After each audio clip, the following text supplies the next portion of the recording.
6:03, we do have a quorum. We have, is it Mr. Muddy? That's going to do invocation, and then Ms. Salazar will do the pledge. Mr. Muddy?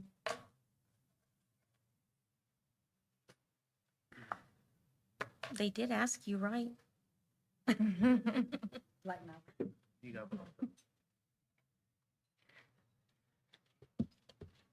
Bow your heads and place yourself in the presence of our Lord. Disturb us, Lord, when we are too pleased with ourselves, when our dreams have come true because we have dreamed too little, when we arrive safely because we sailed too closely to shore. Disturb us, Lord. With the abundance of things we possess, we have lost our thirst for the waters of life. Having fallen in love with life, we have ceased to dream of eternity. And in our efforts to build a new earth, we have allowed our vision of the new heaven to dim. Disturb us, Lord, to dare more boldly, to venture on wider seas, where storms will show your mastery. Where losing sight of land, we shall find the stars. We ask you to push back the horizons of our hopes and to push into the future in strength, courage, hope, and love. Amen. Amen. Would you please stand with me for the pledge? I pledge allegiance to the flag of the United States of America and to the republic for which it stands, one nation, under God, indivisible, with liberty and justice for all. the Texas pledge. Honor the Texas flag. I pledge allegiance to the United States, one state under God, one and indivisible.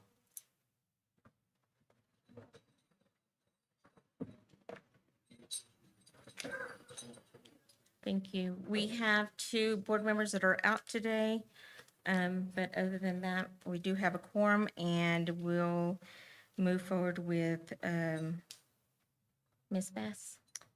Yeah, I think we have lots of recognitions tonight, a room full of students, so that's a good sign. The year is going great, and it's always exciting when the students are back to be recognized. Okay, all right. First recognition will be Ms. Sarah Ramirez speaking about Special Olympics. I had to type this out because normally I come up here and ask for money. So I felt like this was a fun thing, and I wanted to make sure that I really gave credit to these athletes and to their families. So Mr. Mason, where are you at? Oh, there he is. He was kind enough, and then Jackie Ball were kind enough to send me a synopsis of the program. And so I'm just going to go over that, and then we'll recognize our athletes. I want to share a little bit about the Plainview Stars Special Olympics team. It was founded in 1979, and the Plainview Stars has been dedicated to providing a supportive and engaging environment for these amazing athletes. This is a nonprofit organization. It's now run by local volunteers and parents. They offer year-round activities that go way beyond just sports. There's so much more that goes into it. It provides some vital opportunities for inclusion and belonging, and an ability to connect with peers. The team has about 40 active athletes, and they range in age, this will shock you, from 9 to 70. We only invited the students. I didn't invite the athletes that are no longer enrolled in our schools. They come from Plainview, but also surrounding communities. They participate in a variety of sports, including basketball, swimming, and they said their most popular sport right now is bowling. The team excels in track and field. Their athletes have competed at the state level several times. And Mr. Mason shared that it is a joy to see them train here in Plainview, and then they're able to travel to Lubbock and San Antonio for competitions. It is an independent team that relies on donations and fundraising events. They have a student council bake sale, I think, that's coming up, and there's a golf tournament that they do. Those funds are essential for providing them with uniforms and equipment, and then covering the cost of transportation, lodging, and meals for competitions. I don't think I got it in here, but then last year, I think was the first year that the Education Foundation was able to purchase Letterman jackets for our athletes who were seniors. And I think they brought them with them tonight, the ones that have them. The dedication of the athletes is truly inspiring, and everyone is incredibly proud, their families, the people that help coach the events. Another aspect, though, of running a sports team or any sports team is having access to facilities. And Mr. Mason was kind enough to give me a list of local places that allow them to practice in their facilities. That includes PISD, Bulldog Stadium, the Nazarene Church, First Baptist Church, the Plainview Bowling Center, and Plainview YMCA. And without the local help, they would have to travel too far to be able to have practices. So they wanted to make sure and not just recognize the athletes, but also the local entities that are helping them. We would also like to take a moment to recognize the staff and the parents who volunteer to coach the teams. It is all volunteer, and several of the folks that volunteer are also employees, some of them in the classrooms the kids attend. And so if y'all don't mind, if you are a volunteer coach or help organize, could you stand up before we recognize your athletes? Don't make me call names. I have names. Thank you, guys.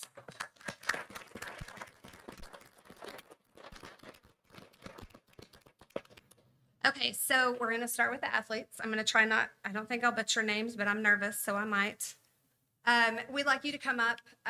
If the student wants to come on their own or if they want family to come with them, either one is fine. But we'll start with Ali Banda.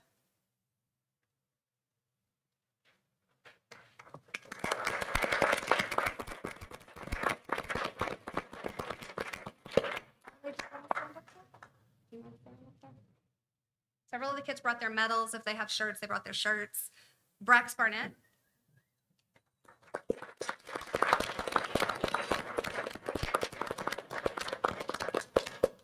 And if you want to come right up here, Brax. Uriah Brookins.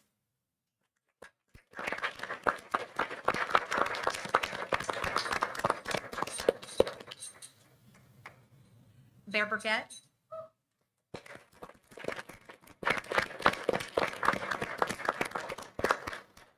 Damon Cape.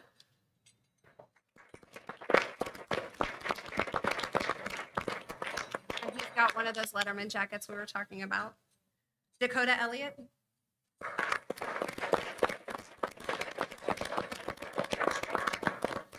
Marissa Enriquez.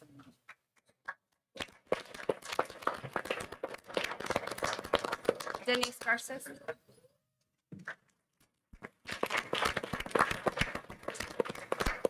Esme Garcia.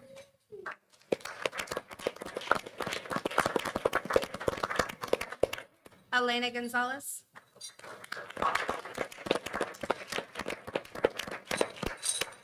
Isaiah McGee.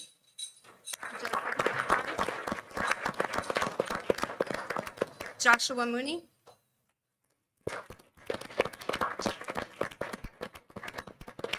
Alessa Ramirez. Livy Shaw. Guys, will y'all scoot down? Will y'all scoot down just a little bit to the very end? Ali, will you go to the, will you follow him? Thank you. We just have a few more. Jalen Vega.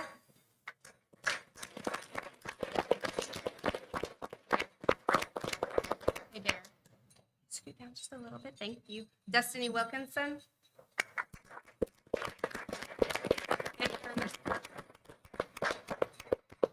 And Ernest Butcher.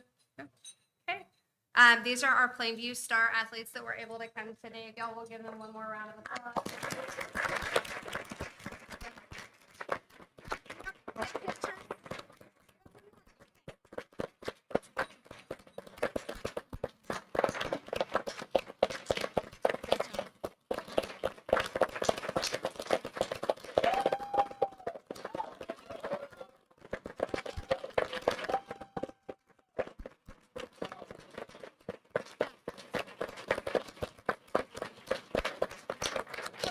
Can we have the families or the coaches come and we'll take a picture?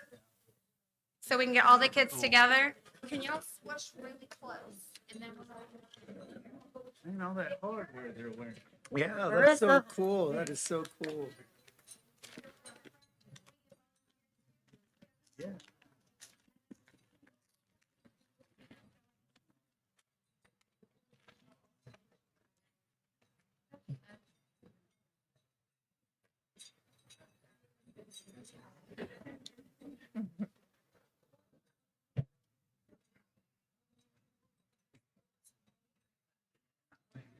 we're gonna make this, Danny.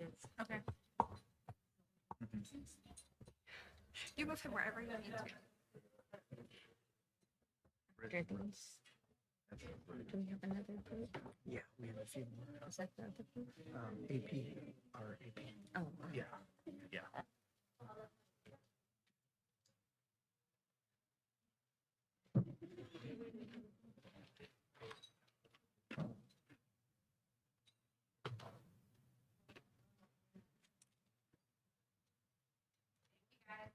All right.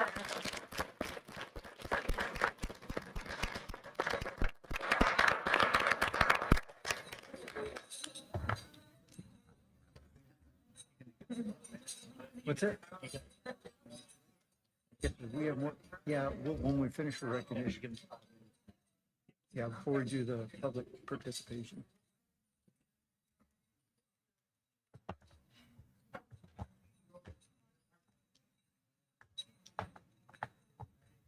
Thank you, Mrs. Ramirez, and thank you to all our volunteers and everybody who supports our Special Olympics and our athletes. Again, great job, guys. Next, we have Mrs. Long, who will introduce College Board National Recognition Program and AP recognitions. Clicker, thank you, Wayne. Good evening, Board. Mrs. Dickerson was supposed to be here tonight. Her apologies, she couldn't make it. She wasn't feeling well. So tonight, we're going to talk about some College Board National Recognition Program. The College Board National Recognition Programs honor the academic achievements of students from underrepresented groups and unique backgrounds. These recognitions are not scholarships, but serve as valuable credentials that students can include in college and scholarship applications.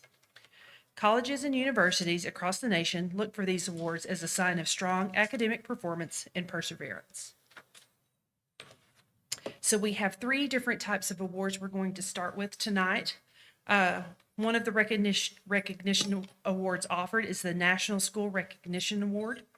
It's given to students who have demonstrated outstanding academic performance in school, highlights their commitment to excellence and achievement in rigorous coursework. Qualifications: the student must have a grade point average of 3.5 or higher and demonstrate a strong achievement in rigorous coursework. Scores on the PSAT, MSQT, PSAT 10, or AP exams are also considered. The purpose for this is it highlights a student's commitment to excellence and achievement within the school and community. That's our National School Recognition Award. The next one they award is the National First Generation Recognition Award. It recognizes students who will be the first in their family to attend college, supports their efforts to pursue higher education, and acknowledges the challenges they have overcome.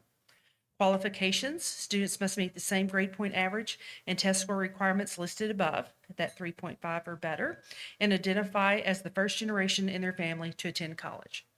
The purpose of this award is to acknowledge the accomplishments of first-generation students and encourage students as they pursue higher education. Also, we have the National Rural and Small Town Recognition Award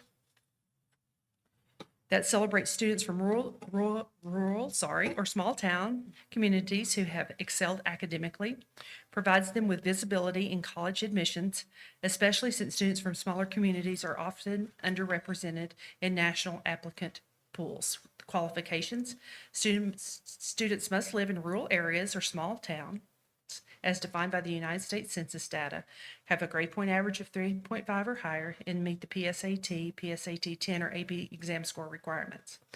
The purpose of this award recognizes students from the underrepresented rural or small town communities and provides greater visibility in college admissions. These awards give our students national recognition for their hard work and perseverance, help strengthen their college and scholarship applications, and affirm the quality of education they are receiving in Plainview ISD. Our students' success in earning these academic recognitions reflects positively on the district's commitment to academic excellence and equity. So let's celebrate some students. Plainview Collegiate High School is proud to recognize 3 students receiving College Board awards this year. Our first one is Melissa Reyes Nunez. She is the daughter of Efrain Reyes, and she received the School Recognition Award.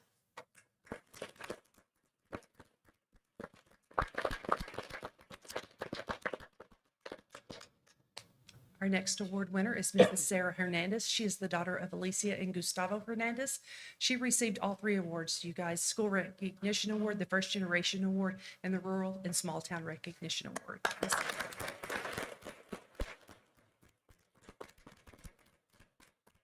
Our third student is Gisvin Garcia. He is the son of Angela Gonzalez and Gilbert Garcia. He received all 3 awards as well: the School Recognition Award, First Generation Award, Rural and Small Town Recognition Award. So congratulations.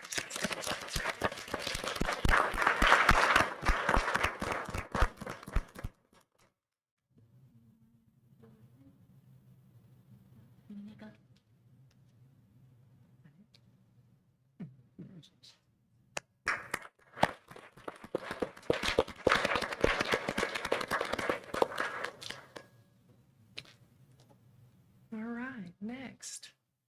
Let's talk about AP scores. So, Plainview ISD has a long history of successful academic achievement on advanced placement exams. Advanced placement AP exams are rigorous college-level assessments offered by a college board. These exams are scored on a scale of 1 to 5. A score of 3 or higher is considered a passing score and demonstrates college readiness in that subject area. Many colleges and universities award course credit for AP exam scores, or allow the students to place into advanced classes in their degree plan. This means students can save both time and money towards their college degree. Earning a 3 or higher on an AP exam builds students' confidence and validates that students can succeed in college-level courses. Like dual credit, students with AP success are more likely to persist in college and graduate on time. AP achievement strengthens scholarship and college admissions applications, giving Plainview students a competitive edge. So last year we had a lot of these kids are seniors, so they're not here tonight. So we had 25 students score at least a 3 or higher on at least one AP exam. Last year we offered U.S. government and politics, calculus, biology, environmental science, and Spanish language and culture. This year, though, we have added back Miss Steen as well as Mrs. Harrell, and we've picked up chemistry again this year, so we are offering all those listed above this year. So a much stronger schedule in AP this year. Also, the teachers that taught those courses last year for U.S. government and politics, that's Mr. John Goebel. Calculus, Miss Lori Franklin. Biology, Miss Amanda Martin. Environmental science was Miss Davenport, Miss Crystal Davenport. And Spanish language and culture is Miss Marcelina Navas, who's with us tonight. So there were, again, our seniors aren't here tonight, but every AP success is a reflection of the rigor of curriculum and dedication of our AP teachers. These achievements show that Plainview students can compete with their peers nationwide. It also supports the district's mission to prepare for post-secondary success. Now, I believe Ms. Nava is going to come up and introduce her students with a 3 or higher on the Spanish language and culture. Some of these students were sophomores last year. That's quite the feat. I gave the Spanish language and culture, and all of these tests are difficult, but y'all, the Spanish language and culture it's a feat. It's an endurance test. It's a 3-hour test from start to finish, but it takes more like 4.5 or 5 to complete by the time they have to speak. They have to do so many things. So kudos to these kids. She's about to admit.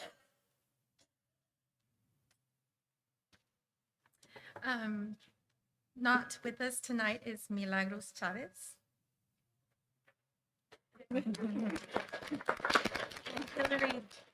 Hillary Dominguez. Oh, I am not presenting anything. I thought this was a microphone.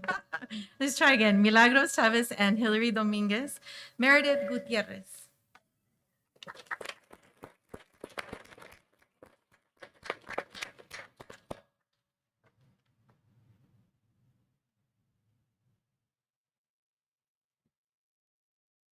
Diego Holguín. Not with us. Aldenis Izquierdo.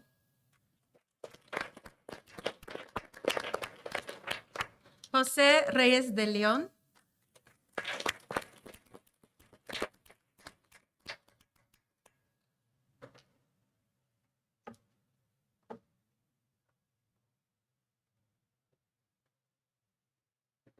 Jose Reyes Lopez was not also able to be with us. Oscar Rivera. and Elsa Sanchez Jimenez.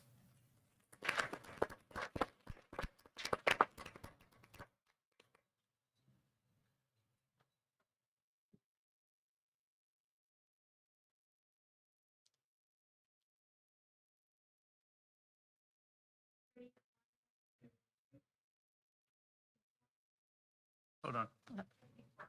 One more in the back.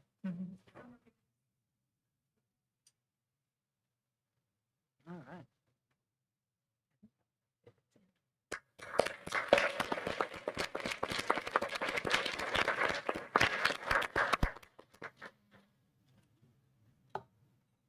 Three.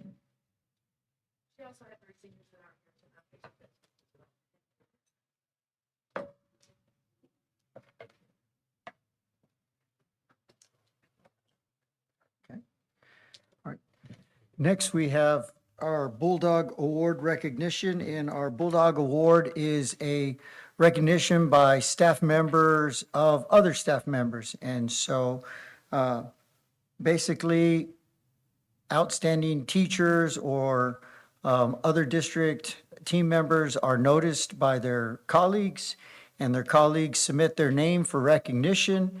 And so this is our first two Bulldog Award winners. One cannot be with us tonight because she is working on her administrative degree, and that is Miss Teresa Garcia, who is a pre-K teacher at the Early Learning Center. So she is working on her degree, so I'm going to hand her check and award to her principal. So if I can get Ms. Wood to come up, and if we can recognize Mrs. Garcia with a round of applause, please.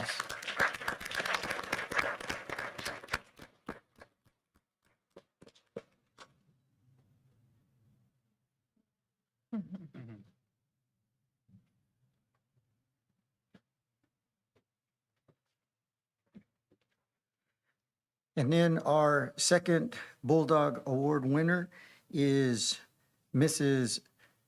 Misty Juarez from North Elementary, one of our outstanding teachers who has been just a strong teacher, a mentor for younger teachers for years, and she is one of Mrs. Wallace's North Stars. So if I can get Miss Wallace and Miss Juarez to come up.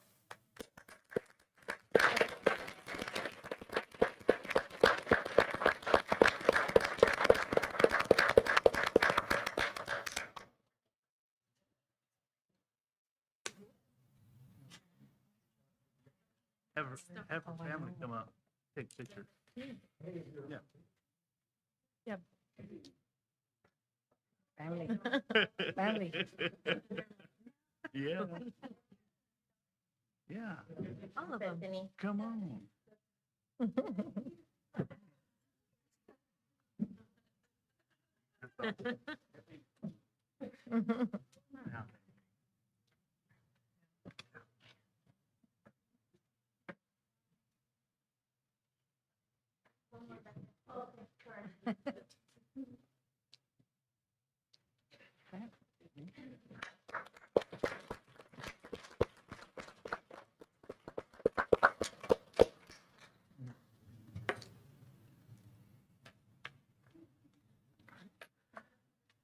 Okay, if we can, Madam President, have 5 minutes just to allow folks who have other places to be able to go, and then we'll proceed with one more introduction or presentation, and then we'll move on to our regular agenda. Yes, let's take a 5-minute break.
Okay, let's get this meeting back to order, 6:34.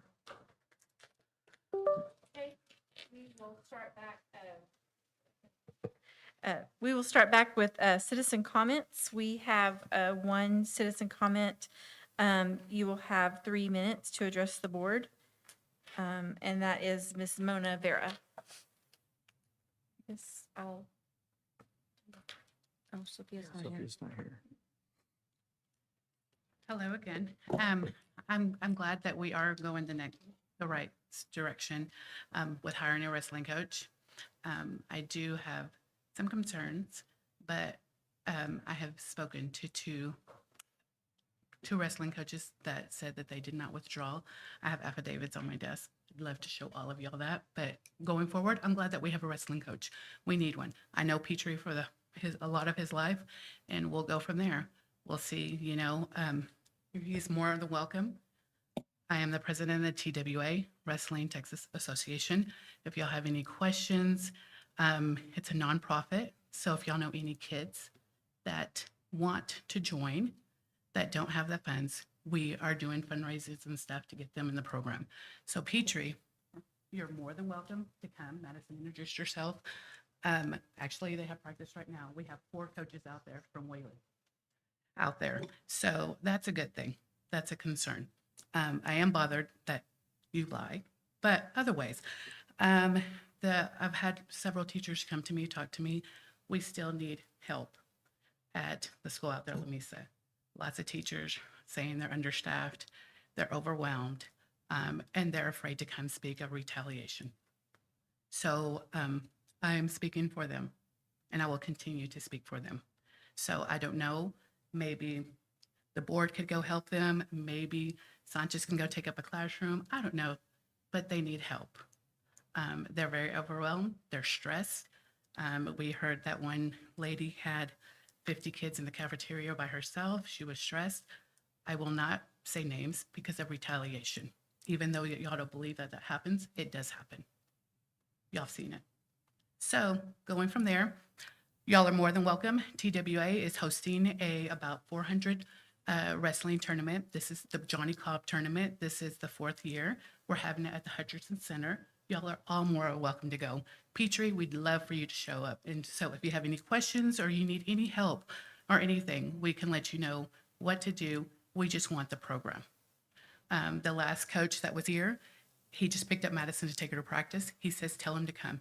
We will help him. We will, because I truly believe that Sanchez is trying to set us up for failure. So we are going to try to help him succeed this program. That's my question. Thank y'all. Thank you. Okay, that was our only citizen comments, so we can move on to our reports. I have the Plainview Education Foundation report. It's been a busy month. Really thankful for the board that we have in place. They've been working really hard for the district and raising funds, and the upcoming gala is really going well. We're really excited about it. September 27th. If you don't have tickets, it's sold out, but I think you could probably get your hands on a couple if you have staff members that want to be there. We really want this to be a night to recognize our educators and honor them and be able to give back. Our goal was 36 tables, and we have sold all 36 tables, so that's great news. At our last meeting, Mr. Fitzgerald and Miss Lewis came, and they talked about things with us that are happening in the district. Mr. Fitzgerald was sharing with us that they have partnered up for a career expo that's going to take place for juniors at the end of the semester, where they're working with counselors and businesses and actually pairing kids up for internships to actually go into some of the local places of work. And our counselors are working hard on that. So we're really excited about that partnership and that opportunity for our students. Also, we want to give a shout out to SFE, who is furnishing all the food for the gala. So that's, we're super grateful that they are a great partner in helping us in on that. And also an exciting part of that is they are allowing some of our culinary students to actually help them and learn on a daily basis, from what I understand. And so they're also going to be there help serving. In fact, we have several student groups that will be there to help serve. And so it should be a really fun night. Grant applications are open for teachers, and those close on October 31st. So you can go on the Plainview Education Foundation website and get all the information if you are a teacher, and see what needs to be done if you are interested in one of those grants. So I think that's about all that we had, but like I said, it's been a busy month, and I'll be excited to report next month how the gala went, but we're super excited about it. It should be a fun night. All right.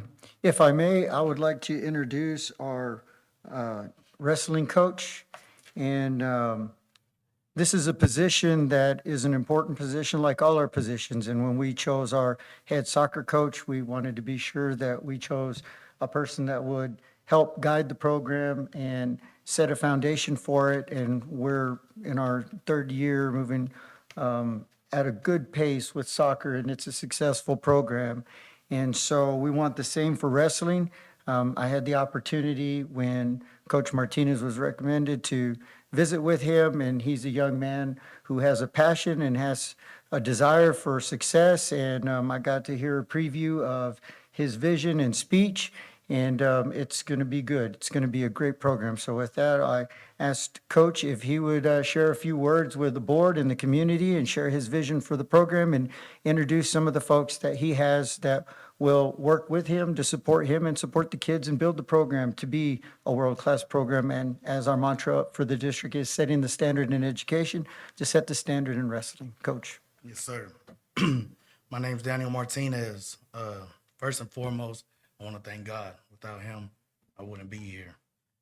Thank you for giving me the opportunity. Thank you to my mom, my dad. But about this wrestling program, real quick, I want to introduce Amber, Jonathan, Martinez, Tyler. They donated their facilities to us. We'll be training out of there. He is number 7 in the world, UFC fighter. We will be doing ninth grade to 12th grade. There's a few sponsors that are going to be helping us as well. Logo Dogs, Whataburger, John Deere, Walmart, and Happy State Bank. They already donated. They will be donating. And as well, this is a little thing about the program I wrote. The program is being built on hard work, discipline, and relentless determination. From day one, we will demand the best from ourselves and from each other. Our expectation is simple. We will win. Winning isn't just about scoreboard. It's about outworking our opponents, pushing past our limits, and holding ourselves to the highest standard on and off the mat. Every practice, every drill, every match will be approached with the championship mindset. We will create a culture where excuses don't exist, where effort is non-negotiable, and where success is the result of preparation and heart. Together, we will not only compete, we will dominate.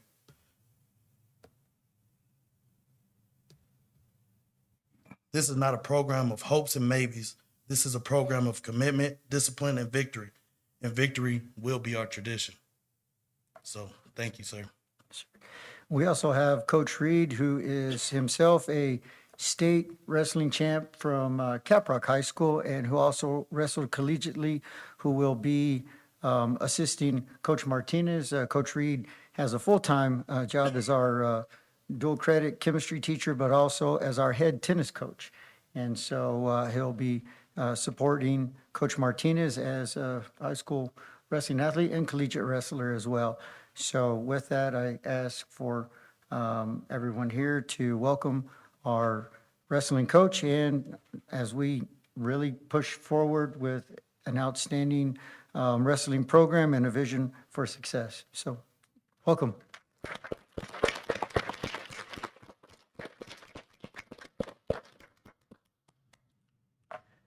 The last report we have is a presentation to the board, and this is over our TELPAS, which is our examination of students who come in as English language learners or emergent bilingual students.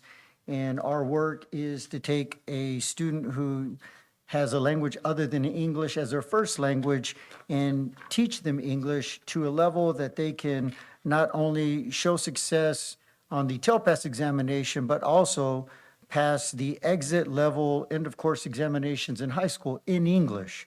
And we have students that show up from very young, sometimes all the way to ninth grade, and some even a little older than that. And that's our charge from the state of Texas. And so with that, I'll introduce Dr. Mary and Ms. Blanca. They will do the presentation.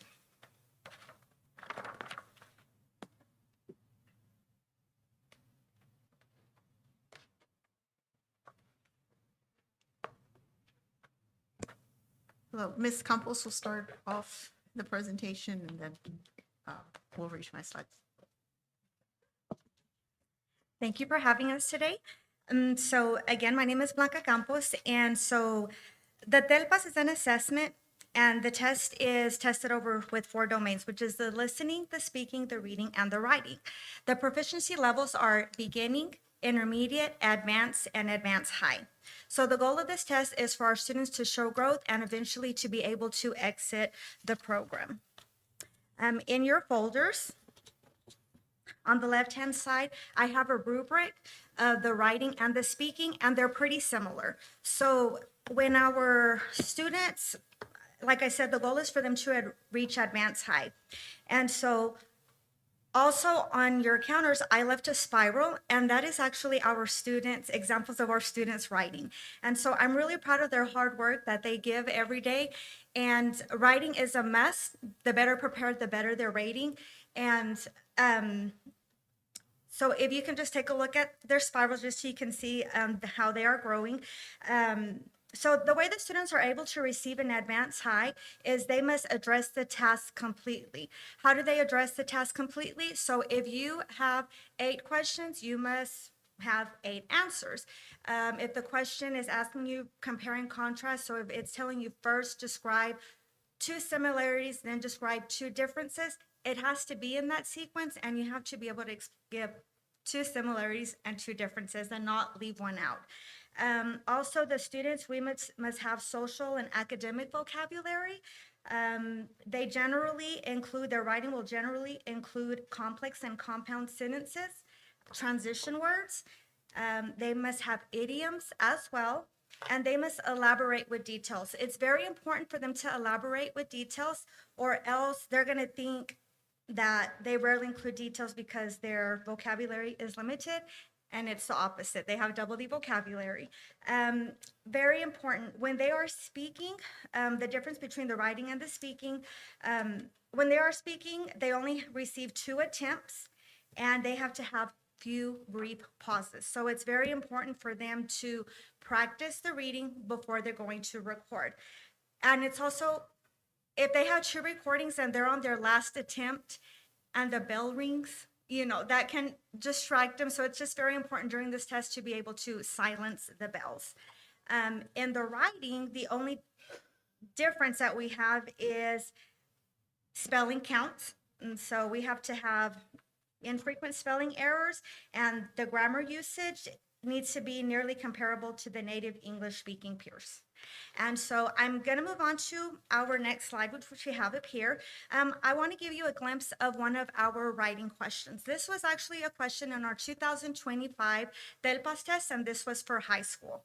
They will have 3 of these constructive responses that they have to answer with a character limit of 1,000. Writing is a very difficult task for everyone, but if we practice, we will begin to understand, and we'll master the skill. The students have to have background knowledge, and if they don't have background knowledge, we have to be able to fill in the gaps. And so I'm going to go ahead and read the question. So it says, in your science classes, you have seen and used tools and equipment like this.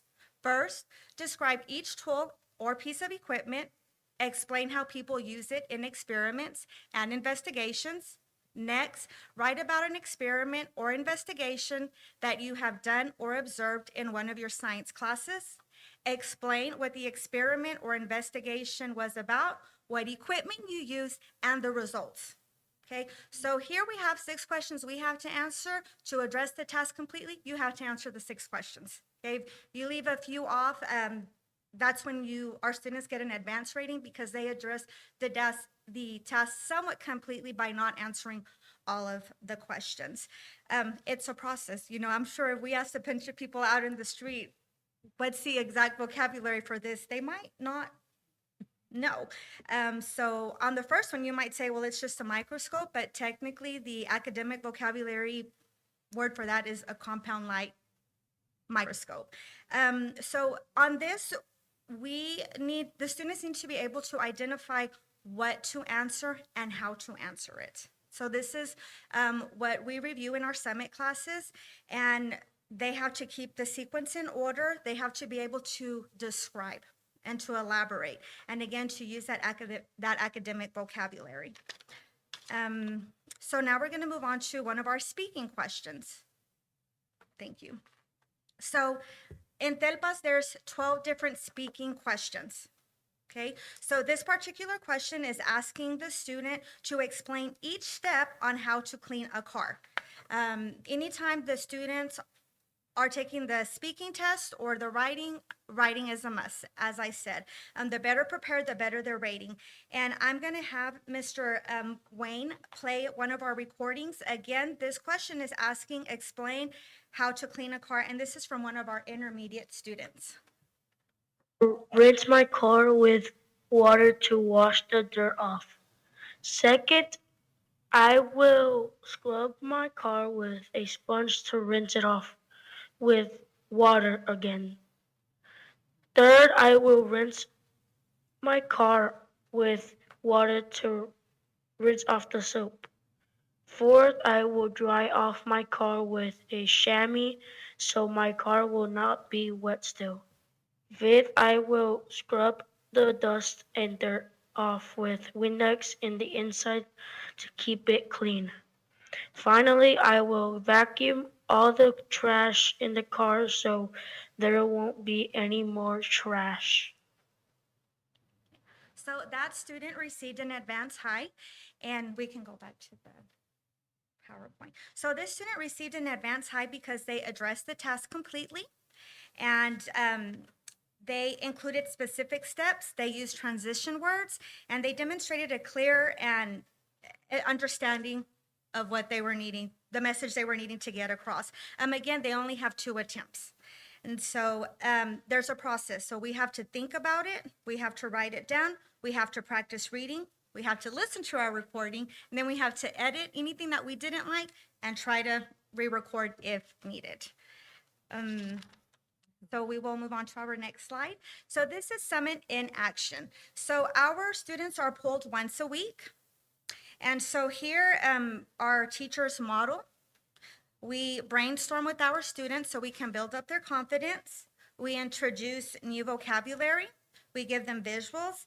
And I like to group our students with their proficiency level so they can work at the pace together that they're needing. So I would not like an intermediate with an advanced high student. Moving on to our next slide.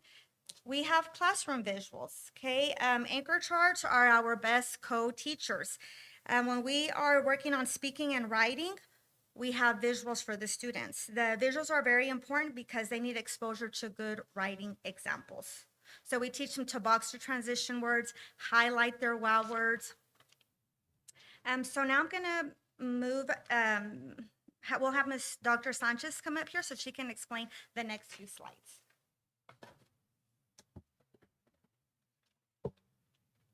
Sorry, I'm grabbing something else.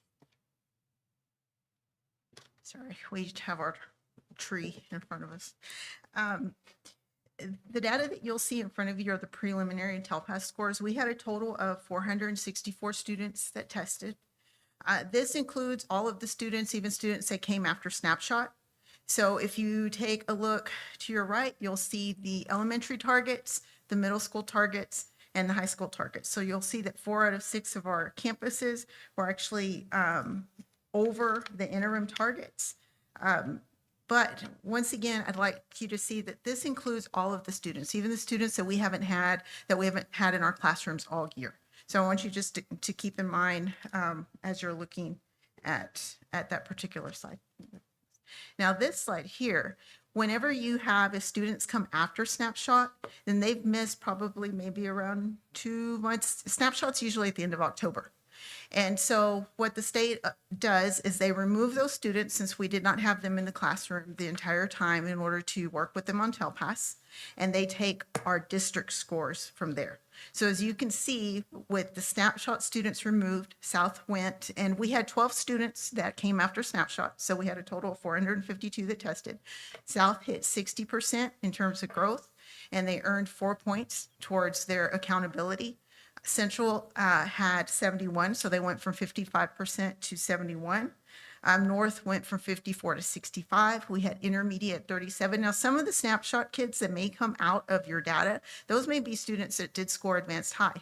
And although they're just with your district for that 1 year, they don't count for your district or against your district, but they are removed. Now, next year, we'll have to keep track of those students also, because next year they'll have a second year of TELPAS.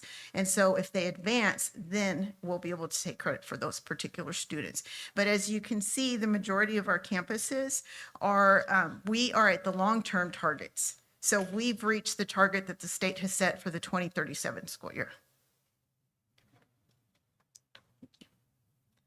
And here is just an example of side by side, so you don't have to be going back and forth between the slides, but you can see the growth in that if students are in our classrooms for the entire school year, how well they do. So you have before snapshot and after snapshot. So our kids are doing very well. We had in listening alone at South, we had a 60% growth.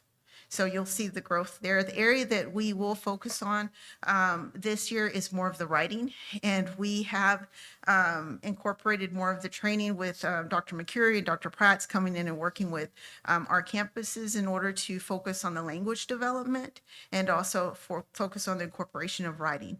But we'll be working with our ESL teachers too in order to ensure that the students are doing a lot of writing in the classroom.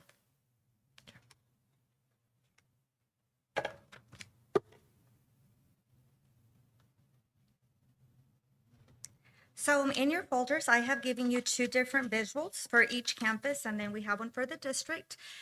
So I want to explain in detail. So on our first box, this is the composite score, which is their overall average. The second box is the listening.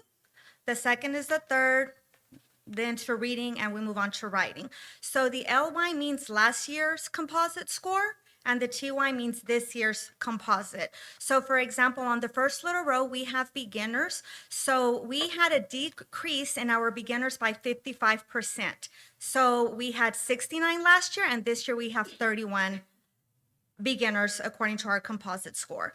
On our composite, I kind of have highlighted our glows. And so we have increased our advanced high scores by 131%. And in our reading, we increased our advanced high scores by 92%. And this is for the overall district data. I will move on now to South Elementary. So South Elementary, we had 2 exits, which 2 students were able to exit the program. They met the exit criteria by receiving that advanced high composite score, and they passed their STAR test as well. So we had 13 students that we were able to compare the data with from last year, and our glow was we increased our advanced scores by 50%, and we increased our advanced scores in speaking by 250%. And now we will move on to Central. Central had 1 student exit, and we had 14 students that we were again able to compare the data with. And so we increased our advanced scores in speaking by 400%. We had 0 kids at advanced, but at this coming year, we were able to have 4. And in our writing, we increased advanced scores by 300% as well. North Elementary, we had 14 students exit. We had 143 kids that we were able to compare data with, and we increased our advanced high composite scores by 129%. And in our reading, we increased our advanced high scores by 214%. We will now move on to Plainview Intermediate School. We had 7 students exit. We had 57 students that we were able to compare data with, and we decreased our beginners by 63%. And in our reading, we increased our advanced high by 44%. Moving on to junior high, we had 24 students that were able to exit. And I'm really proud of this. Yes, I'm really proud of this composite score. We had 2 students that were advanced high last year, and this year we had 25 students that reached that advanced high composite. And in our writing, where I can say it is possible to receive that advanced high, it is. If you practice, you will begin to understand and you will master the skill. And so here we increased our advanced high scores by 467%. And so we are creating little writers. And so Plainview High School, we had 6 students that were able to exit. And in our advanced high composite, we increased that by 67%. And in our writing, we increased advanced high scores by 55%. And so before I turn it over to Mary, I would just like to thank our Summit K-12 educators and our administration and our school board for always supporting us. And I feel the support, and these girls, they just teach Summit K-12 with fidelity. And so thank you so much. And I'm turning it over to Mary. We're not done just yet, almost. And I would like to highlight in the district, in advanced high, we have increased in every single area. The composite, the listening, the speaking, the reading, and writing. We've seen an increase in our students that are scoring advanced high. So overall, we did receive a shout out from the Region Service Center when they came to conduct a training, and that our district was actually in front of the region and in front of the state in some of the areas. So these are our kindergarten scores. In kindergarten and first grade, they are subjective, so the teacher scores the students. So as you can see, we were higher than the state in advanced high, and then in listening, speaking, reading, and writing. And we were also higher than the region in that particular area. So it's showing that our students are moving forward. We are offering more training for our kinder and first grade teachers, in that they have to use the descriptors in order to rate the students to make sure that there's alignment. Our dual language teachers have received training in that particular area. Now the focus will be for our ESL students, teachers to focus on that. In first grade, a lot of this will incorporate the shared writing.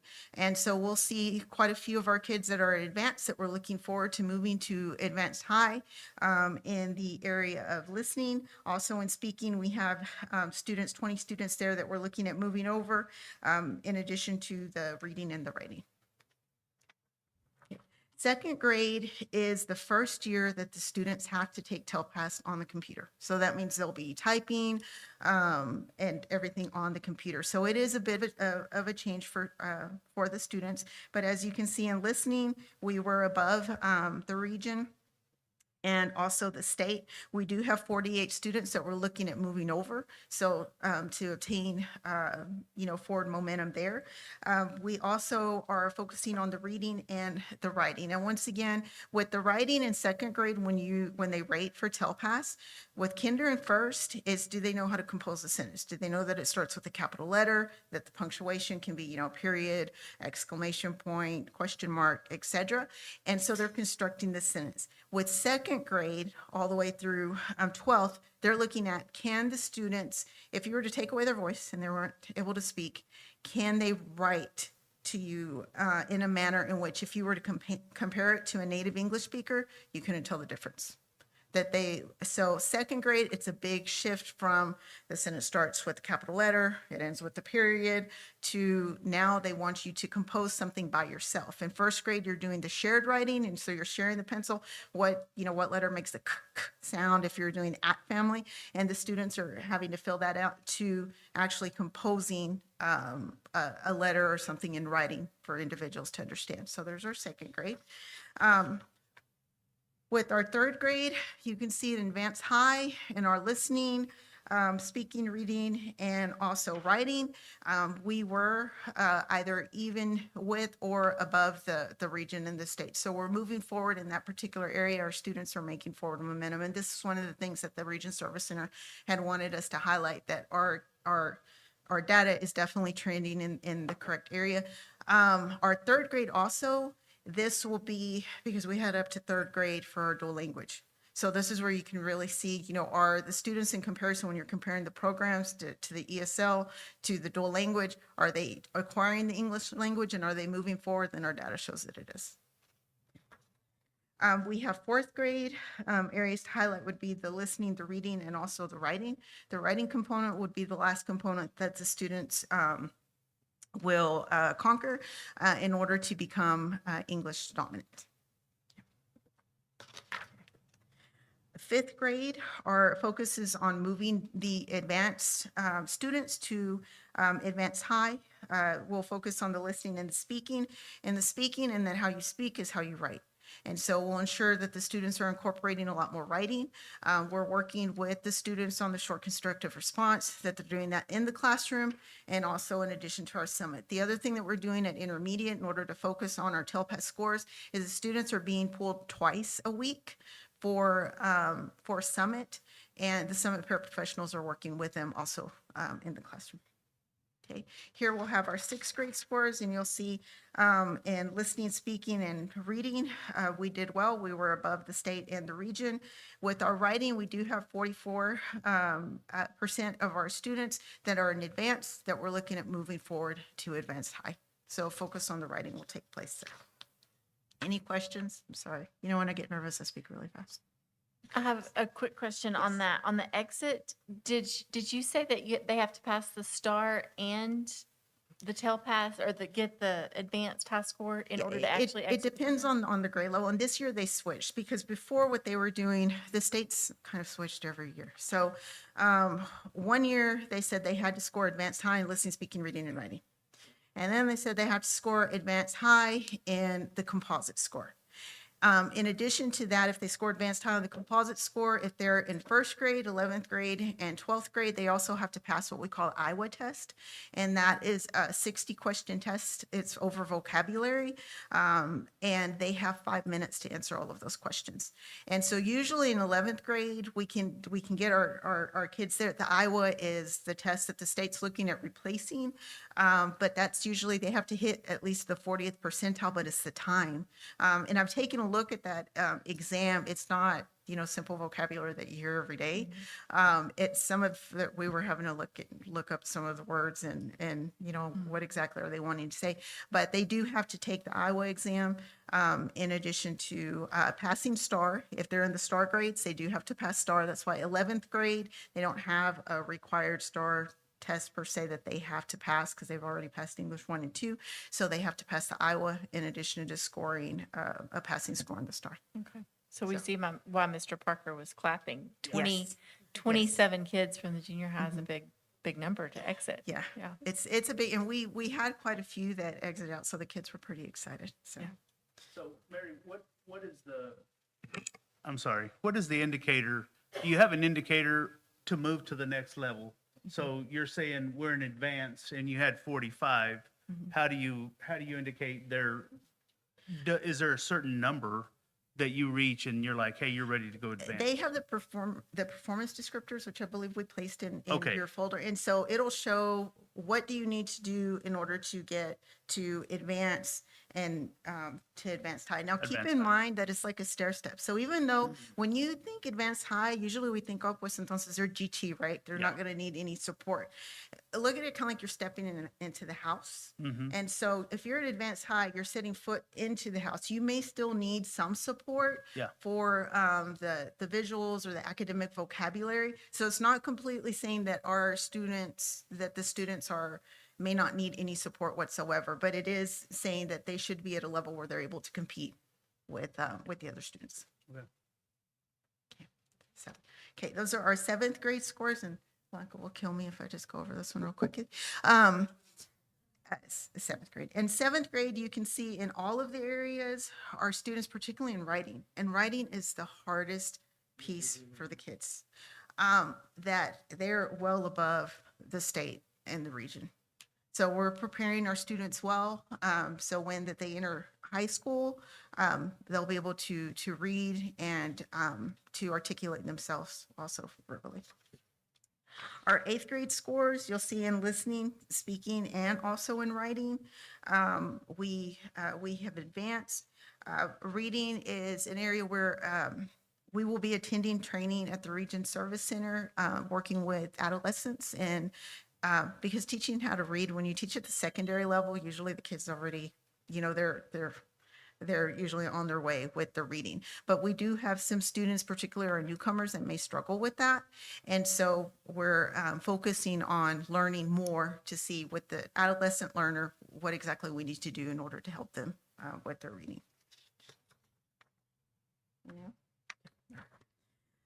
High school. Now, with high school, 11th grade is a little different in that our ninth graders, our 10th graders, and any of our newcomers that come to us, and we've had students that have come from Venezuela, from Colombia, they've been out of school for probably around 3 or 4 years, and they're coming with no English. So keep in mind, when you're looking at the test, at TELPAS testing, it's not students who have been here for years and years and years. This could be a student who they just came, if they come within that TELPAS window, then usually they have to take the assessment.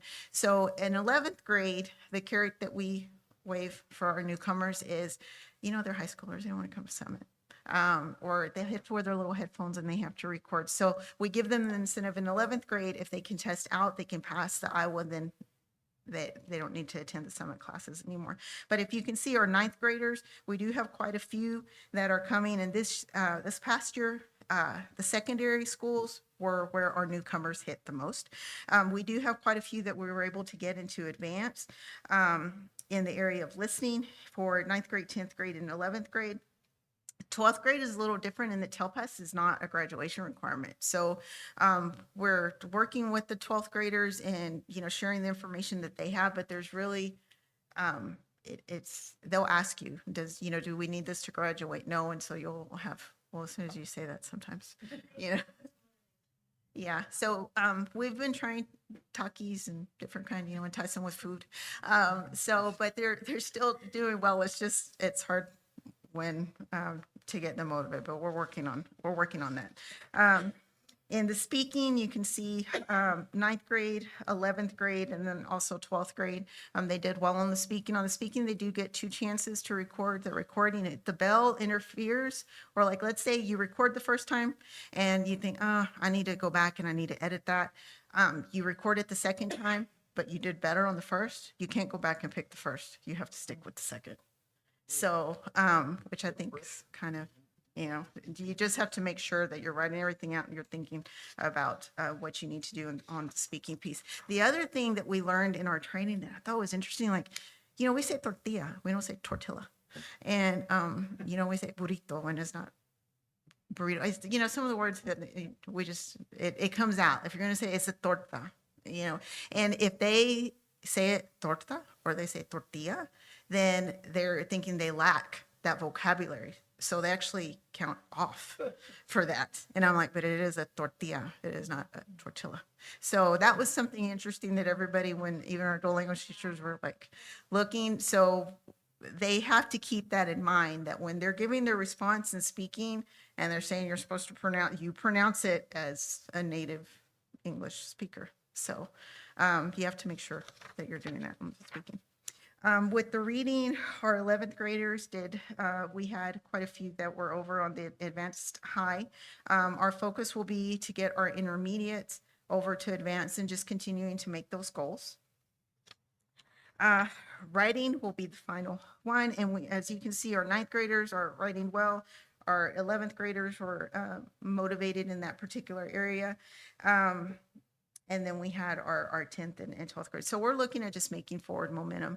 But we did have quite a few of our students. Our foreign exchange students, did you know they have to take TELPAS?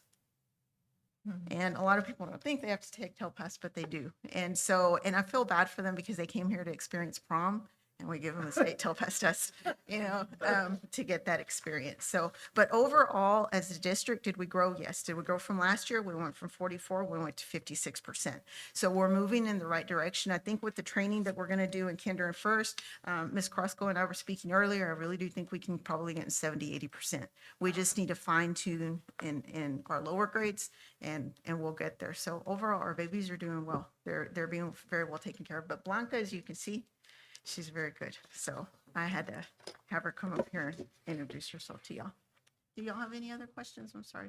I just want to tell you, the forward thinking process, man, y'all are impressive. It shows you put in the work.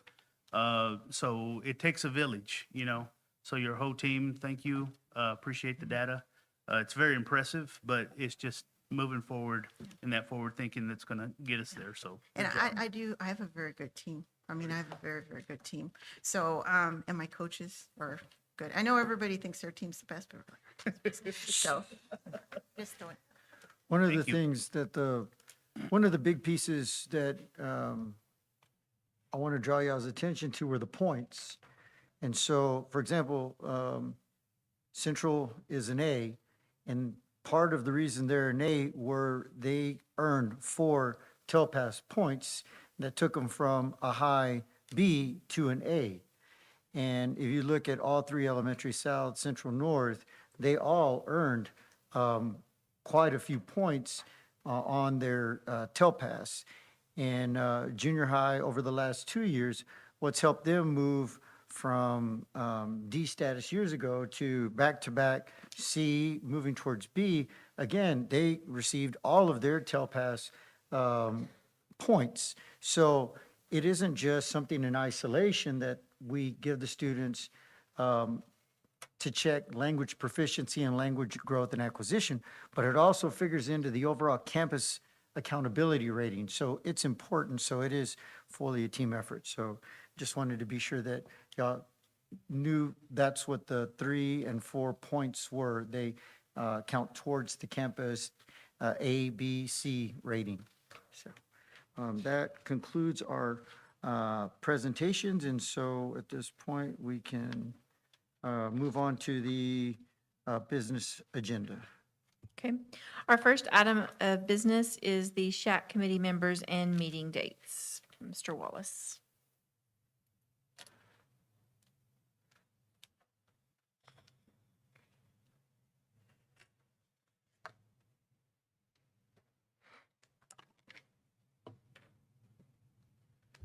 Good evening.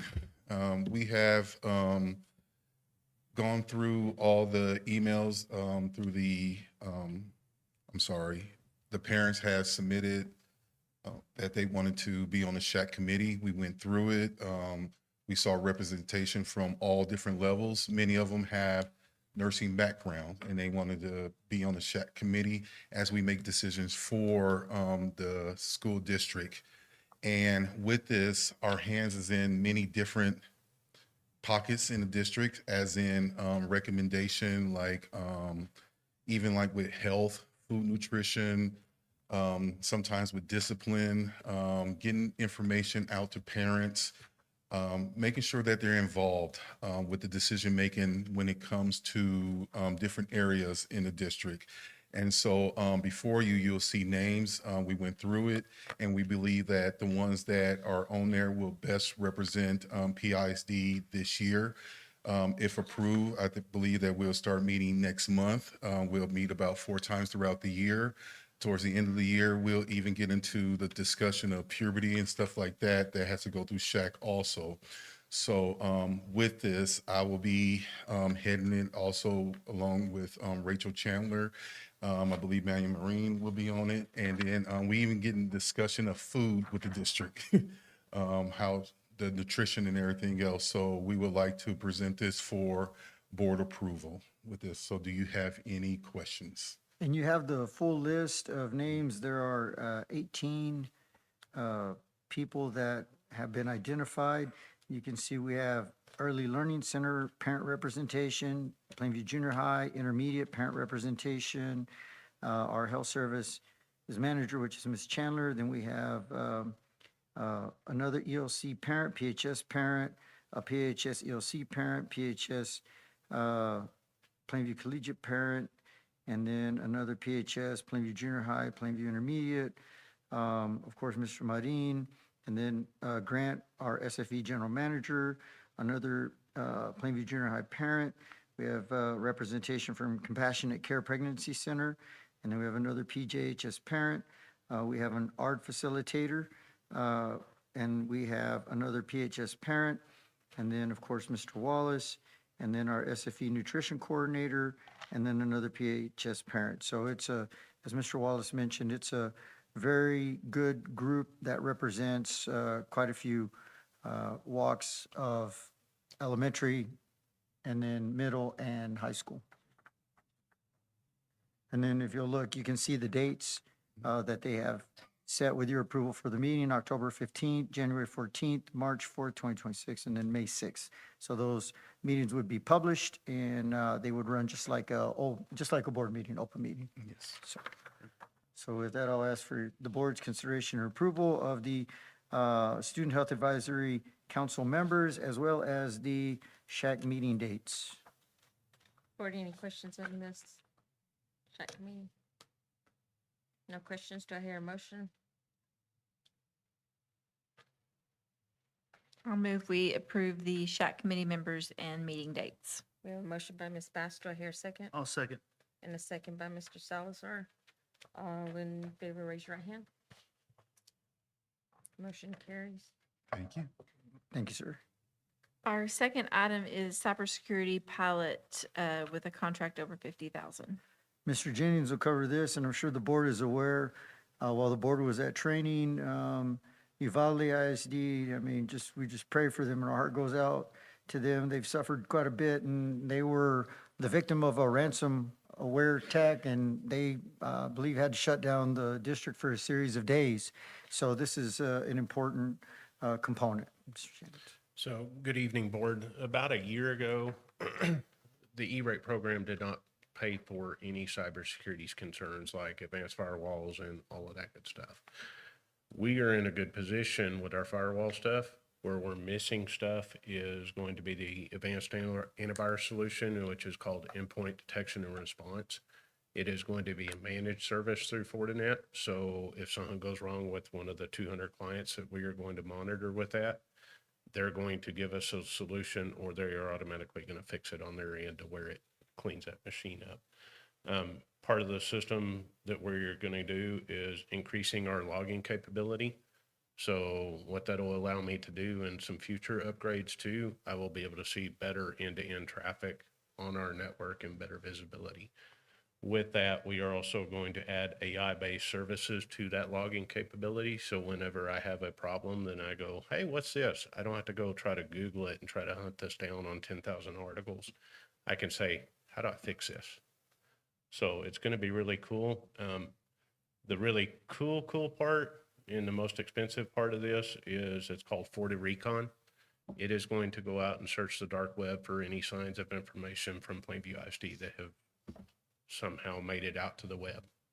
So part of cybersecurity is knowing what's out there. That FortiRecon will come with 5 takedown licenses over 3 years, and all of these items are going to have a 3-year license. So any questions? You can see the cost for the solution is $171,890, but a portion of that, of course, is covered by E-rate now, and so that's a big piece of it. So the district does pay 1%, but E-rate covers the vast majority of that expense, as you can see. Do we know what District's gonna cover that about percentage 10.8. is? Do what? Do we know what that percentage is, what they cover?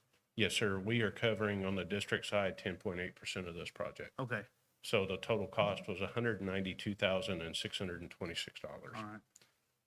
So, and on the district fund side, we will cover about $20,736.28. Okay. So they cover 171,890, we cover 273628. So it's And like any other E-rate project, even if y'all approve this tonight, I have to wait for a funding commitment letter from USAC saying, hey, yes, we're good to go. Yeah. So once I have that, I will be able to submit a PO to the NetSync, and then we'll be able to proceed with this project.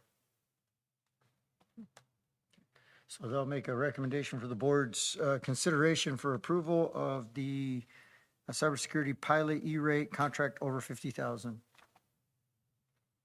Board, any other questions? No other questions? Do I hear a motion? I recommend that we approve the cybersecurity pilot E-rate contract over $50,000. I have a motion by Mr. Salazar. Do I hear a second? We have a second by Ms. Salazar. All in favor, raise your right hand. Motion carries 5-0. Thank you all. Thank you. Thank you. Item number 3 is consideration approval of addition to the theory of action policy. I'll wait for all board members to be present, and we'll work through the theory of action piece for our board workshop this year. So I'll wait till all 7 board members can be present on that one. That one's a big piece for all of us. So I'll pull that on for a later date so we can move Okay. to 4. Item number 4 then is to consider approval of the instructional calendar revision. All right, Mrs. Carrasco is going to cover the instructional calendar revision. We have made some revisions to help with some of the traffic at the Early Learning Center. We're starting a bit earlier, letting out a bit earlier, so that we can help alleviate some of the traffic in the area. And so with that, it means that we do have to change some of our early release days, because if we're giving up minutes at the end of the day to get out earlier so that there's less congestion and traffic on Enos because of PCA's dismissal and our dismissal being within the same hour, we felt if we let out earlier and open the doors earlier, then we can move our traffic out usually by 3:35. And then there are always a few students at the office holds on till about 4 when parents can get there. But that results in total minutes changing and a need to change the calendar. So Mrs. Carrasco will cover those changes. Good evening, Board. With the 15-minute change, it did dip into our balance of minutes, which put us into a negative 2,280 minutes, which gave us about 5 days short. But with that, we were able to create a new version, and they're side by side for you on the screen. What changes is nothing for students. All the instructional days for students remain the same. They still report to school in the same days. There's nothing added for students. We've updated our professional development days with the staff development waiver that y'all approved that we submit last February. We were granted it with that waiver within 24 hours. And so to take full advantage of that staff development waiver, we added in some professional development days. So on October 31st was originally a half day. If you'll see on the October 31st on the left-hand side was blue. Now on the right-hand side is half blue, half red. So we can now bank those half-day minutes, and it would count as a full day of instruction for us. So we can add in those minutes. So that's the same for December 18th. January 19th was originally a staff work day, but now it is a staff professional development day. As a PD day, again, we get to bank those entire minutes as if the students were sitting in our classrooms, but we are given the opportunity to hold professional development for our staff instead. And then half-day work days are updated. Tomorrow would be a half work day. After students are releases, teachers will have the opportunity to work and close out their 6 weeks and then prepare for the second 6 weeks. And then the same thing for May 21st. So with those additions, we are now able to bank 380 minutes and 1,545 PD minutes, which totals out to 1,925, which is about 4 days of bank that we can use for bad weather or safety concerns, anything that we have, instead of being in the deficit. So the brilliant thing that Mrs. Carrasco worked through was finding a solution where it doesn't change the days for students and for staff. For example, tomorrow, all staff will be dismissed at 2:30. And so kids will be dismissed as we've advertised, but staff will stay on. until 2:30. And so what this does is it allows us to accomplish multiple things, but most importantly, helping clear out a little bit of the traffic there at the Early Learning Center, and at the same point in time, banking some days, because with as much rain as we've had, if we have that much snow, there might be some days where some of the roads, especially our kids that are on farm to market roads, it's difficult for the buses because they don't travel down unpaved roads on those days. And so that's a lot of times one of the big considerations of when we delay school, and in some cases when we have to cancel school. And then, of course, last year when the wind was blowing roofs off everybody's homes, that was a day that was unanticipated. And that was the first I've ever seen multiple districts across the state calling off school because of wind speed. So, and not being in a hurricane area, which was odd. So with that, I'll ask for the board's consideration and approval of the revisions to the calendar. Board, any questions?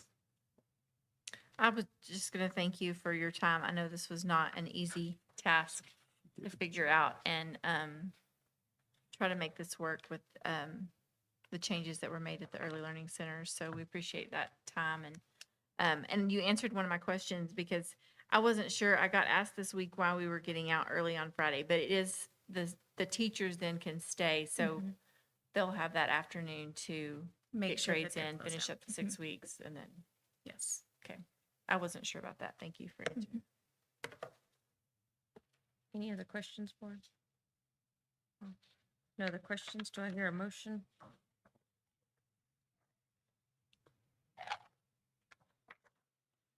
I move we approve the amended calendar as presented. I have a motion by Ms. Bass. Do I hear a second? I'll second. We have a second by Ms. Ray. All in favor, raise your right hand. Motion carries 5-0. Thank you. All right, item 5 is consideration approval for the boys out-of-state golf tournament in Hobbs that they do each year.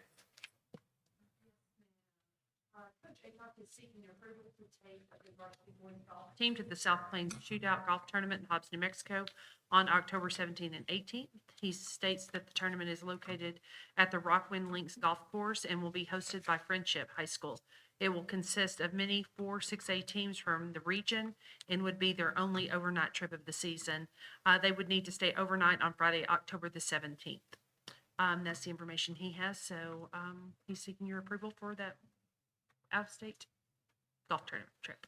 So on behalf of the varsity golf team, we'd like to recommend for your consideration and approval, boys out-of-state golf travel. Board, any questions? No? No questions? Do I hear a motion? I make a motion, we approve the boys out-of-state golf tournament, Hobbs, New Mexico. We have a motion by Mr. Salazar. Do I hear a second? I'll second. We have a second by Ms. Ray. All in favor, raise your right hand. Motion carries 5-0. Item 6 is Plainview ISD's local wellness policy. Mr. Marin will present this item. This is a new requirement to have a local wellness policy, so this will be for your consideration and approval. So interesting story. When I sat down to enjoy my chicken fried steak, unbeknownst to me, there was a meeting of who was going to present. I had a mouthful of chicken fried steak, and when, the kids say, not yet, I had a mouthful of chicken fried steak, so that was it. This chicken fried steak was good. It was. So the Texas School Wellness Policy Reviews involves a federally mandated triannual assessment to ensure compliance, progress, and alignment with model policies, with the results shared publicly. So we have to make sure that it gets put on our websites, and that way the public can see it. We must review these policies every 3 years and assessing implementation, stakeholder involvement, and public accessibility. Texas specific state requirements for physical education minutes for different grade levels and standards for competitive foods, which schools must also adhere to. So the frequency of that is every 3 years, and the review should determine compliance with the wellness policy requirements, how the policy compares to model wellness policies, progress made toward the goals outlined in the policy, and then the local education agencies should also make their wellness policy updates and assessments results available to the public and document those through the policy and for all stakeholders involved. It kind of goes over the physical activity standards of Texas, which Texas has state mandated physical activity standards such as minimum minutes per week for grades K through 5 and every 2 weeks for grades 6 through 8. We also have to review the nutrition, the school nutrition, and competitive foods, which all foods and beverages sold outside the meal programs must meet the USDA Smart Snack standards, including those in vending machines and school stores, and that stores. That would also include fundraisers for during or after school hours. So to make sure that we don't compete with foods that are being served during the lunch period. So the steps to review our policy, we actually use guidelines, which is resources that are given by USDA Foods Nutrition Service, the Institute of Child Nutrition, to help conduct assessment. And it's a team that's comprised of many individuals from the district, which would be our coaches, our administration, child nutrition department. And we go through the assessment tool, which has 3 different types of assessments, which we look at each category. And we have 3 numbers that we can pick, which is 0, 1, or 2. 0 being not performed, 1 somewhat performed or half the district is doing it, and then 2 being performed, which it's being implemented through the whole district.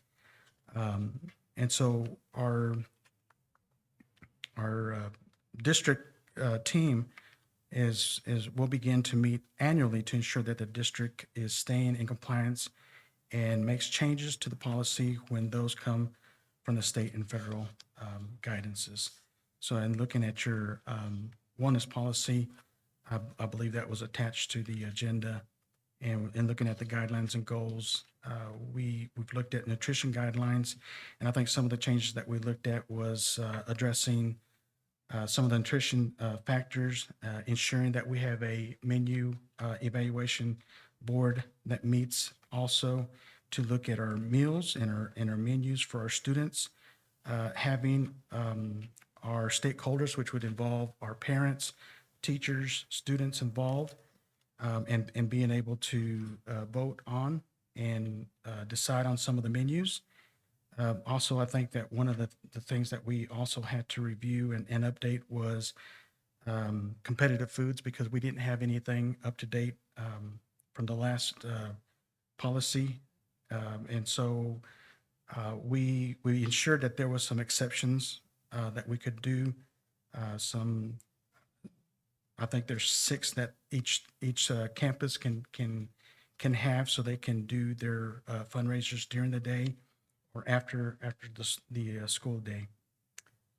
Some of the other categories that we looked at was also the physical activity that is being conducted in all the campuses, especially with the PE, and athletics is not really part of that since they already do in the physical education. But in looking at all of that, we looked at the physical education instruction will be provided by a licensed teacher in the following format in each school year.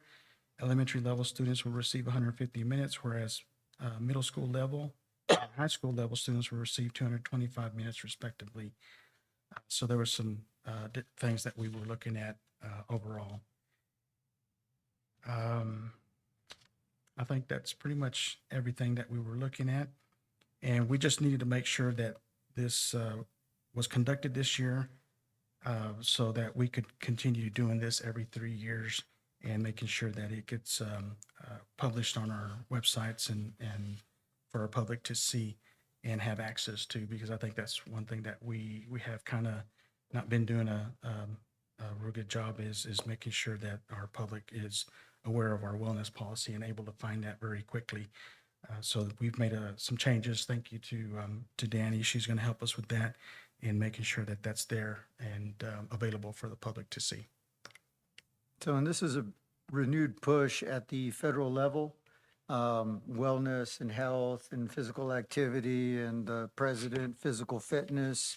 All of this is coming back into play. And so this is to ensure physical education is something that is structured and meaningful for students, focused on lifelong sports, as well as our nutrition is healthy. And so this policy, with y'all's approval, will be put on the website. So parents that have questions about our nutrition and health policy will be able to access this information. So with that, I'll make a recommendation for your consideration and approval of the Plainview ISD local wellness policy. Board, any questions? No questions. Do I hear a motion?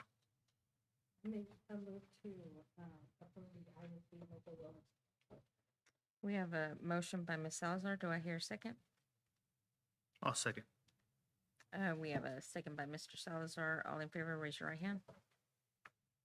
Motion carries 5-0. Thank you. Thank you. Okay, item 7 is approval of the 25-26 professional development calendar. Good evening again. In front of you, you should have our district professional development calendar. If you want to take a look through that, every year we request that the board approve the district professional development calendar, which has to be guided by the clearinghouse. I think it's a lot shorter than it has been in previous years, but we are trying to be good stewards of money and send people to the professional development that they need. We provide a lot here on campus, and so that's what we have. If you've got any questions, I'll be glad to answer them as best I can.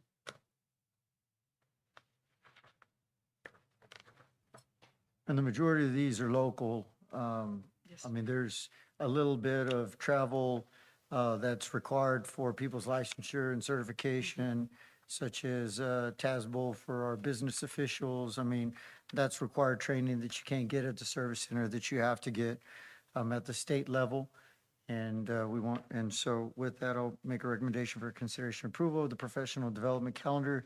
If there are any additions or adjustments, we'll bring that back to the board for your consideration and approval. But at this point in time, this is a fairly accurate representation of what we foresee being the professional development for teaching staff and instructional staff, as well as finance and other support staff.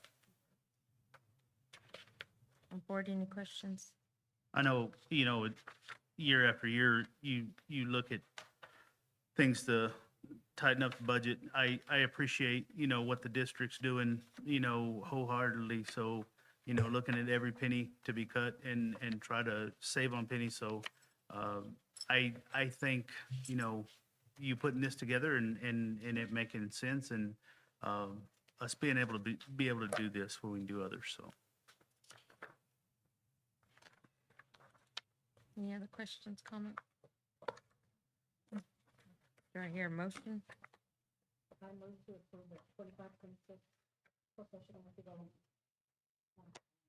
We have a motion by Ms. Salazar. Do I hear a second? I'll second. We have a second by Ms. Bass. All in favor, raise your right hand. Motion carries 5-0. All right, item number 8 is food service is required by TDA to increase the adult paid breakfast, lunch, and meal prices. And Mr. Marin will cover this as well. So federal funds provide for school nutrition programs and are set to safeguard the health and well-being of the nation's children. Although the school nutrition program purpose is to feed children, the School Food Authority also has the option to feed adults who work at and visit the site, which is the campuses, and the school food authorities have who decide to provide meals must set their own price, and federal funds cannot be used to cover the cost of providing adult meals.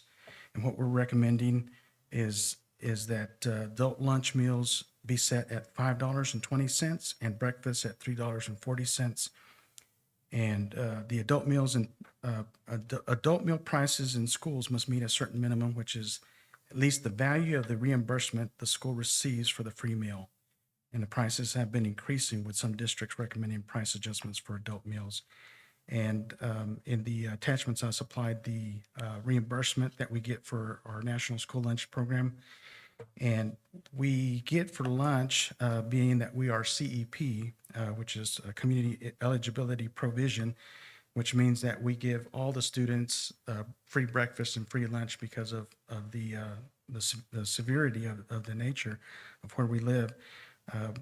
We get $4.60 for lunch, plus the state and USDA gives us a 60% gives us another a little bit, which is a 2-cent supplemental lunch reimbursement on top of that because of being CEP. So if you look at the adult meal calculator worksheet that we have to use method 2 since we are CEP. And so our free reimbursement rate is $4.60, performance base rate, which is 9 cents, we get that. Severe need lunch rate is an extra 2 cents. And then the USDA food rate, that's all our commodities that we receive, like vegetables, fruit, and then some other items like cheese and milk. We get an extra 45 cents, which we get a total of $5.16. So instead of charging $5.16 at the register and then giving the person back a change, we'd like to make it $5.20 if that's what y'all approve. For our breakfast, the free and reimbursement rate for CEP is $2.46. Severe need breakfast rate is 48 cents. Our USDA rate is 45 cents, which brings it to a total of $3.39. So we're asking just to round it off to $3.40 for just conversion, easing it on the ladies at the cafeteria.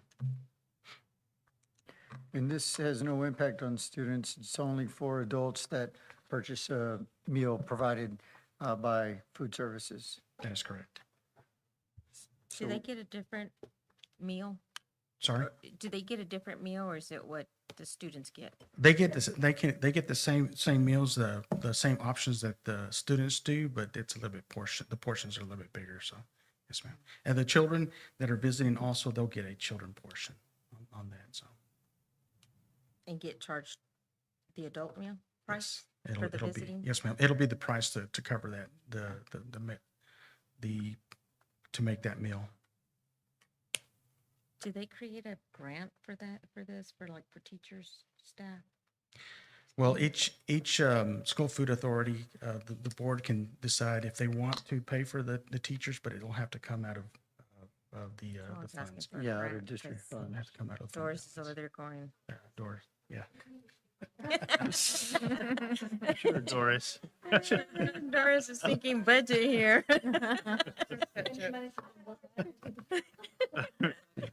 Are teachers still allowed to charge, or do they have it like a prepay, or do they they have to pay by the day, $5.20?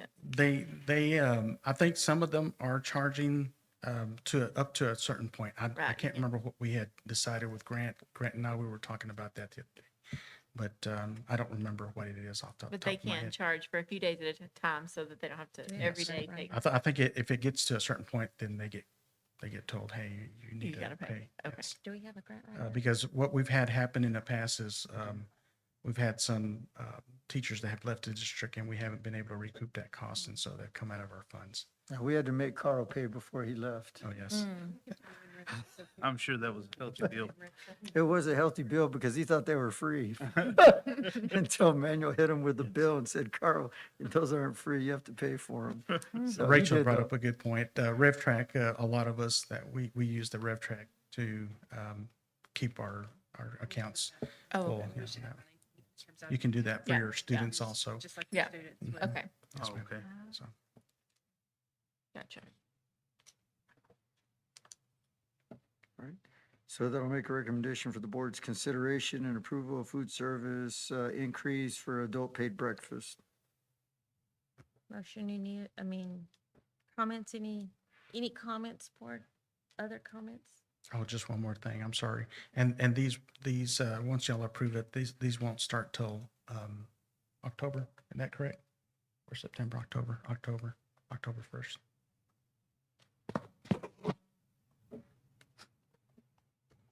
Board, any questions? What was the price before? Do we have that somewhere? $3, let me look here, $3.40 for breakfast and $5.20 for lunch. I think she said before. Last year's price. Do you have Oh, last I'm year's sorry, price? last year's price. I'm sorry. I don't have last year's price, but I believe last year's price was, lunch was $5.11 and breakfast was $3.29. I think it was, there's a 10 cent I was just, difference okay, not a huge, and a 9 cent difference for lunch. Less than a dime about. So thank you. No other questions? Do I hear a motion? So move. We have a motion by Mr. Salazar. Do I hear a second? I'll second. Second by Ms. Salazar. Me. Oh, Ms. Bass, sorry, my phone started ringing. My mother's calling. She wants to know where you are. We had a second by Ms. Bass. All in favor, raise your right hand. Motion carries 5-0. thank you. All right, now I believe that's all the business items. We just have our consensus agenda. And those are minutes for a board meeting on August 14, 2025, and then the special board meeting on August 28, 2025. So I'll recommend the board consider and approve the consensus agenda as presented. Board, any questions, comments on the board, on the consensus? With no questions or comments, do I hear a motion? I move we approve the consensus agenda. We have a motion by Ms. Bass. Do I hear a second? A second. We have a second by Mr. Salazar. All in favor, raise your right hand. Motion carries 5-0. There's no need for executive session. I do want to draw the board's attention to the employment report. We have hired a new first grade teacher and additional first grade teacher at the Early Learning Center, Ms. Michelle Fierros. And Ms. Wood and her team worked to set up her classroom and get her ready to go. She spent a week observing and working with her peers, and then has taken a group of students, I believe it was 2 students from each class, to create her class. So that's a new hire for the district. So with that, that concludes the business of the district for the evening.